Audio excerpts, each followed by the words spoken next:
പരമാവധി തീർത്ഥാടകരെ 18ാം പടി കയറ്റിവിട്ട തിരക്ക് നിയന്ത്രിക്കുന്നതിനുള്ള ശ്രമത്തിലാണ് പോലീസും ദേവസ്വം ബോർഡും. അവധി ദിവസം ആയതിനാൽ ഇന്ന് രാവിലെ മുതൽ വലിയ തിരക്കാണ് സന്നിധാനത്ത് അനുഭവപ്പെടുന്നതും. അതേസമയം തിരക്ക് കൂടുമ്പോഴും വിവിധ വകുപ്പുകൾ തമ്മിലുള്ള ഏകോപനം ഇല്ലായ്മ വലിയ പ്രതിസന്ധിയായി തന്നെ നിലനിൽക്കുകയാണ്. ശബരിമലയിൽ തീർത്ഥാടകരുടെ തിരക്ക് തുടരുകയാണ്. പക്ഷേ വലിയ നിയന്ത്രണങ്ങൾ ഏർപ്പെടുത്തേണ്ട സാഹചര്യങ്ങളൊന്നും തന്നെ നിലവിലില്ല. എന്തായാലും മരക്കൂട്ടത്തു നിന്നും അതോടൊപ്പം തന്നെ ശരംകുത്തിയിൽ നിന്നും കൃത്യമായി തീർത്ഥാടകരെ സന്നിധാനത്തേക്ക് കടത്തിവിടുന്നു. ചിലയിടങ്ങളിൽ മാത്രം പിടിച്ച് നിർത്തിക്കൊണ്ടുള്ള ഒരു നിയന്ത്രണങ്ങൾ മാത്രമാണുള്ളത്. എന്തായാലും നടപ്പന്തൽ പൂർണ്ണമായും നിറഞ്ഞുകൊണ്ടുള്ള അവസ്ഥ.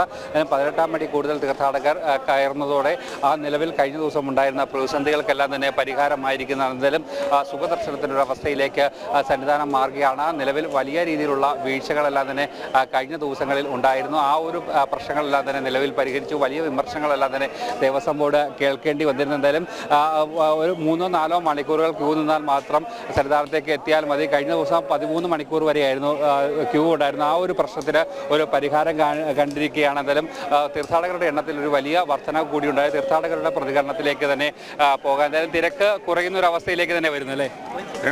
തിരക്ക് കുറയുന്ന ഒരവസ്ഥയിൽ തന്നെയാണ് ഇപ്പം നടന്നുകൊണ്ടിരിക്കുന്നത്.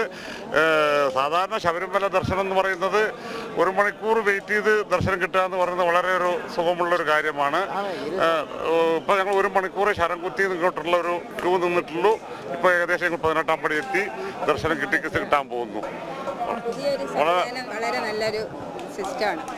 അതുതന്നെയാണ് ആ ഒരു നിയന്ത്രണങ്ങൾ എല്ലാം തന്നെ മാറ്റിയതോടെ സുഗമമായ ഒരു ദർശനത്തിലേക്ക് പോകുന്നു. ആദ്യമുണ്ടായിരുന്ന ആ വീഴ്ചകളെല്ലാം തന്നെ പരിഹരിച്ച് മുന്നോട്ട് പോകുന്ന ഒരു സ്ഥിതിവിശേഷമാണ് നിലവിൽ ഉള്ളത്. എന്തായാലും വരും ദിവസങ്ങളിലും വരും മണിക്കൂറുകളിലും എല്ലാം തന്നെ തിരക്ക് വർദ്ധിക്കാനുള്ള ഒരു സാഹചര്യമാണ് ഉള്ളത്. ഇതിനനുസരിച്ചുള്ള ഒരു ക്രമീകരണങ്ങൾ ഒരുക്കാനുള്ള നടപടികളിലേക്ക് ദേവസ്വം ബോർഡ് പോകുന്നു. പക്ഷേ ഇപ്പോഴും വിവിധ വകുപ്പുകൾ തമ്മിലുള്ള ഏകോപനമില്ലായ്മ വലിയ ഒരു പ്രതിസന്ധിയായി തന്നെ ഇവിടെ നിൽക്കുകയാണ്. ഇനി അവധി ദിവസങ്ങളിലേക്കാണ് പോകുന്നത്. അതോടൊപ്പം തന്നെ ഈ മണ്ഡല പൂജ സമയത്തേക്ക് കൂടി വരുന്നു. ഈ സമയത്തും വലിയ രീതിയിലുള്ള ഒരു തിരക്ക് ഉണ്ടാകുമെന്നുള്ള ഒരു കാര്യത്തിൽ യാതൊരു തരത്തിലുള്ള സംശയവുമില്ല. ഇതിനനുസരിച്ചുള്ള ക്രമീകരണങ്ങൾ ചെയ്തില്ല എങ്കിൽ വരും ദിവസങ്ങളിലും ശക്തമായ രീതിയിലുള്ള ഒരു തിരക്ക് ഉണ്ടാകും. നിയന്ത്രണങ്ങൾ പാളുന്ന ഒരു അവസ്ഥയിലേക്ക് എല്ലാം തന്നെ പോകാനുള്ള ഒരു സാധ്യത നിലവിലുണ്ട്.